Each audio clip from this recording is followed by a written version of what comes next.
हम लोग यहाँ पे यूपी मांगे रोजगार बैनर के तले सभी छात्र संगठन, चाहे वो आइसा हो, जितने भी छात्र संगठन, हम लोग यहाँ प्रदर्शन करने आए थे। हम लोग योगी सरकार को ये कहने आए थे कि आपका 2017 में ये वादा था कि आप इस सत्ता में 70 लाख वादों के साथ आए थे कि आप 70 लाख रोजगार देंगे, और 4 लाख रोजगार का पूरे प्रदेश में प्रचार प्रसार हो रहा है, जो कि एक नंबर का झूठा आंकड़ा है। यूपी टेक तमाम परीक्षाएं लीक हो रही हैं, एक नंबर 69,000 शिक्षक भर्ती वाले बैठे हैं, छात्रों के भविष्य के साथ खिलवाड़ कर रहे हैं, रोजगार देने का नाम नहीं ले रही है सरकार। रोजगार विरोधी है सरकार है, युवा विरोधी है सरकार है, योगी सरकार। उत्तर प्रदेश में बेरोजगारी ये टॉपिक हाल फिलहाल के दिनों में बहुत चर्चा में है।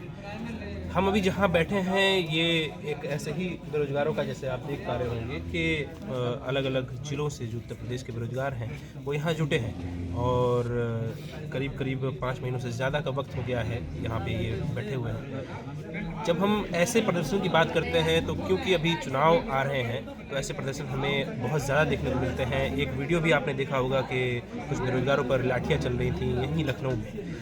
तो ये हालात हैं जो यूपी के हैं। अगर हम इसे आंकड़ों में हम बात करें कि बेरोजगारी कितनी बड़ी है, तो जब मुख्यमंत्री हमारे योगी आदित्यनाथ जब उन्होंने शपथ ली थी, उस महीने में जो बेरोजगारी दर थी वो 2.5% के करीब में थी, यानी 2.4% जो था वो उस वक्त था।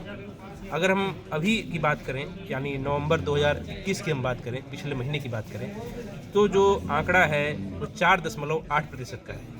इसे जब हम देखते हैं तो ये साफ होता है कि जो बेरोजगारी की दर है वो दोगुनी हो चुकी है। 2016 की पीजीटी परीक्षाओं में बैठा, उस समय उसमें इंटरव्यू हुआ करता था। हुआ ये कि पीजीटी परीक्षा पास करने के बाद इंटरव्यू में हमारा सिलेक्शन नहीं हो पाया। क्यों नहीं हो पाया? क्योंकि इसमें कहीं ना कहीं शासन प्रशासन जिम्मेदार है। क्यों? क्योंकि उस समय इंटरव्यू में इतना पैसा चल रहा था जो अब जाके क्लियर हुआ है, लेकिन उसमें इंटरव्यू था तो कई योग्य अभ्यर्थी उससे वंचित रह गए। हालांकि अब सरकार ने उसमें सुधार किया, उसमें ये किया है कि टीजीटी परीक्षा में से इंटरव्यू हटा लिया है। लेकिन अभी की जो टीजीटी परीक्षाएं हुई हैं, टीजीटी के एग्ज़ाम हुए हैं, इनमें इन परीक्षाओं में हम भी बैठे उसमें, तो उसमें हुआ ये कि उनके पेपर आउट हो गए। इसी तरीके से पेट परीक्षा में बैठे, उसका भी पेपर आउट हो गया। कब बैठे ये पेट का परीक्षा अभी पिछले मंथ हुआ था। तो अब ये बताइए, मैं सरकार से जानना चाहता हूँ, ऐसी कौन सी परीक्षा है जिसका पेपर आउट ना होता हो, और जब सरकार को बताया जाता है, संज्ञान में कराया जाता है, तो वो अपनी गलती कभी मानने को तैयार नहीं होते हैं। आखिर हम योग्य बेरोजगार युवाओं का दर्द कब समझेगी सरकार? हमारी भी कुछ परेशानियाँ, जिम्मेदारियाँ हैं। हमारे परिवार में मेरे माता पिता जो बीमार रहते हैं, और मैं अकेला हूँ, मेरी सिस्टर की शादी हो गई है, और मेरे ऊपर सारी जिम्मेदारियां हैं, और मुझे एक प्राइवेट नौकरी में 5 से 6 हज़ार की नौकरी में मैं क्या करूं? बताइए अब मैं क्या करूं? समाज में आलोचना के पात्र बन जाते हैं।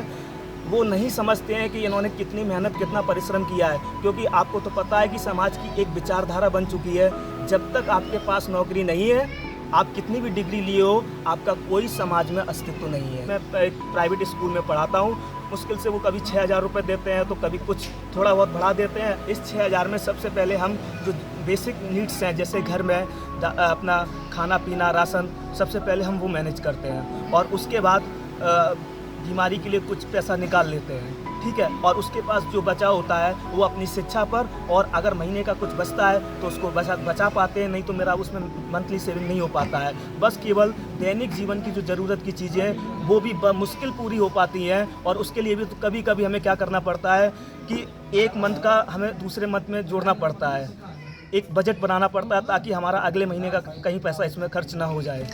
तो हम लोग 21 जून से लगातार धरना दे रहे हैं। हम लोग ने यहाँ पर गर्मी का मौसम, बरसात का मौसम किस तरह बिताया है सर। हम लोग गीले पे सोते थे नीचे, और ऊपर से कम्बल ओढ़ते थे, एकदम गीले गीले बिस्तर। गर्मी में चिलचिलाती धूप में हमारी बहन ऊपर बैठी है, शिखा पाल, चिलचिलाती धूप में उनके देखिए पूरे चेहरे पे कैसे रैशेस पड़ गए हैं, और हम लोग भी किस तरह से यहाँ बिताए हैं। अब ये सर्दी का मौसम है, रात में इतना ओस गिरती है, हम लोग किस तरह से सोते हैं यहाँ पर, इसको आप सोच भी नहीं सकती। इतनी ठंड में रहना, जो लोग अपने कमरे में, घरों में सोते तो ठंड लगती है, हम लोग इतने खुले में यहाँ पर सो रहे हैं। और सर हम लोगों ने इस पेपर के लिए, इस एग्ज़ाम के लिए इतनी मेहनत करी है, इतनी मेहनत करी थी दिन रात।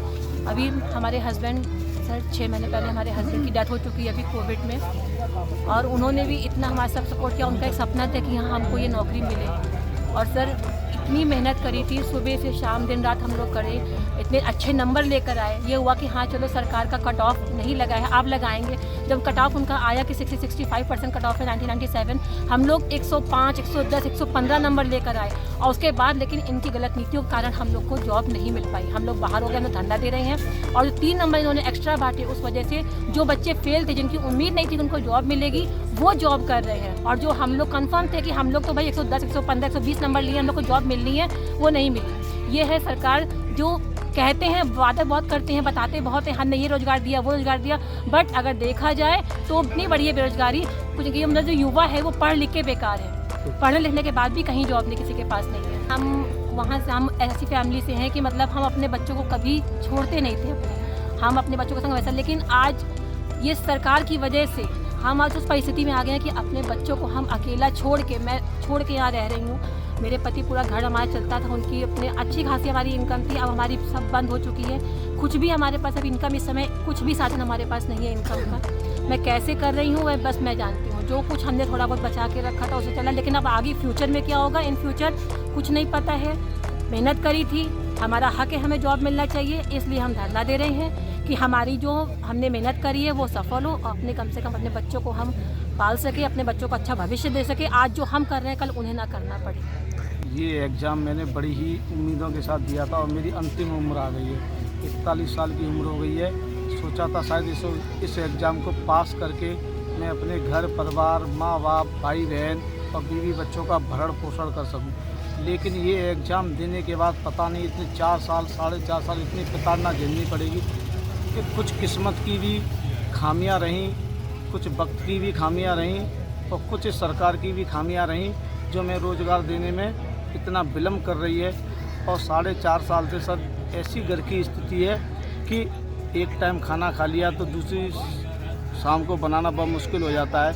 इतना पढ़ लिखने के बावजूद भी एक उम्मीद की किरण ये बची थी, शायद ये सरकार आएगी तो हमारी योग्यता का हनन नहीं होने देगी, लेकिन आज योग्यता किस पैमाने पे आ गई कि धरना दे रही है। तो योगी आदित्यनाथ जी से भी हमारी ये पुकार है कि जो हमारी मांगें हैं 1,37,000 की समस्त जितने भी रिक्त पद बचे हुए हैं हमें वो दे करके हमारी योग्यता का हनन न होने दिया जाए, हमें एक रोज़गार प्राप्त होगा। अगर हमें ये रोज़गार मिलता है तो मेरा भाई बहन और बच्चे और बीवी उनका जीवन सकुशल गुजर होगा। अगर मेरी एक नौकरी मिलने से मेरे 3 पीढ़ियाँ सुधर जाएगी, मेरे माँ बाप की, मेरे बच्चों की और मेरी। अगर एक रोज़गार से योगी जी 3 पीढ़ियाँ सुधरती हैं तो वो रोज़गार दे दीजिए। उन घर परिवारों को पूछिए, उन बच्चों से पूछिए, इतना पढ़ लिखने के बावजूद भी ऐसी बेरोज़गारी का दंश झेल रहे हैं, क्योंकि एक एक पैसा कमाने के लिए किस कदर आदमी को मेहनत करनी पड़ती है। जब फाइनेंशियल स्थिति आती नहीं, जो गरीब पेट होता है ये हर चीज़ करा देता है। और गरीब पेट की लाचारी वो लाचारी होती है योगी जी कि उन गरीब अभ्यर्थियों से पूछिए और उन घर में रहने वाले बच्चों से पूछिए और माँ बाप से पूछिए जो ये दंश झेल रहे हैं। तो योगी जी, हमने खेतों में काम कर कर के पैसा जुटा के किस तरीके से ये एग्ज़ाम दिया है। ये एग्ज़ाम हमारे जीवन का एक ऐसा एग्ज़ाम था कि जिस एग्ज़ाम को हम पास करके एक सपने सजोए थे कि इस नौकरी से हमारा जीवन संभल जाएगा और समाज में भी एक सम्मान मिलेगा। आज समाज हम पे बहुत बुरे तरीके से हंसता है। समाज कहता है देखो ये पढ़े लिखे बेरोजगार घूम रहे हैं। तो इस बेरोजगारी जीवन का एक सबसे बड़ा अभिशाप है। वो अभिशाप लाठियाँ दे दो, चाहे गोली मार दो, वो भी सहन कर लेगा व्यक्ति, लेकिन बेरोजगारी, एक एक पैसे की कीमत उस बेरोजगार से पूछिए जो घर चलाता है। योगी जी, आज महंगाई भी इतनी बढ़ गई है, जिस महंगाई का खर्च चलाना बहुत मुश्किल हो जाता है। तो योगी जी, हमारे घर की स्थितियाँ इतनी ख़राब हैं कि बच्चे भी ये कहते हैं पापा क्या कर रहे हो, धरना दे रहे हो। अब बच्चे यहाँ तक कहने लगे पापा आपका पढ़ लिख करके ये हाल है, आप रोज़गार नहीं पा रहे हो, तो बताओ हम भी पढ़ लिख करके किस तरीके से रोज़गार पाएंगे।